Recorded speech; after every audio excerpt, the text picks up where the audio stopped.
In Washington, Tom Homan, the White House's border czar, announced on Thursday that the Trump administration will persist with immigration raids at worksites, including farms and hotels. However, the focus will be on prioritizing criminals. Speaking to reporters, Homan clarified the U.S. Immigration and Customs Enforcement's policy regarding worksites.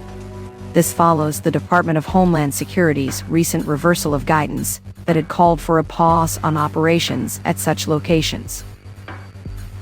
Homan emphasized, "The message is clear now that we're going to continue doing worksite enforcement operations, even on farms and hotels, but based on a prioritized basis. Criminals come first." He noted that the administration is concentrating resources on sanctuary cities because they knowingly release public safety threats, illegal aliens to the community every day.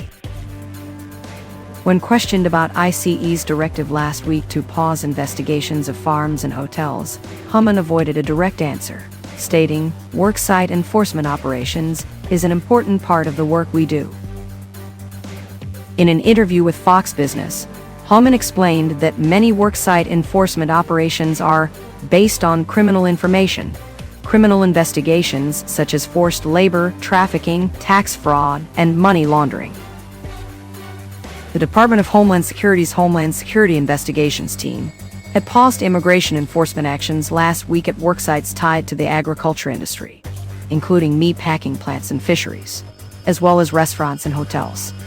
This was according to an internal policy memo sent by a senior ICE official and obtained by NBC News. However, on Tuesday, the Department of Homeland Security reversed this guidance. Spokesperson Tricia McLaughlin stated, "There will be no safe spaces for industries who harbor violent criminals or purposely try to undermine ICE's efforts." When asked for a comment about Homan's latest remarks, the Department of Homeland Security referred to McLaughlin's previous statement. In Los Angeles, one of the sanctuary cities where ICE has intensified its immigration raids, numerous protests have erupted in recent weeks.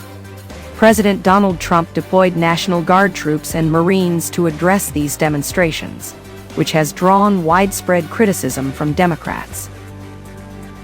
There is a possibility that Vice President J.D. Vance may visit Los Angeles this week. A source familiar with federal law enforcement operations indicated that planning is underway.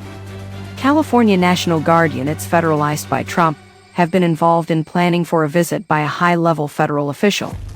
However, Vance's travel plans are not final and may change due to the ongoing situation in the Middle East.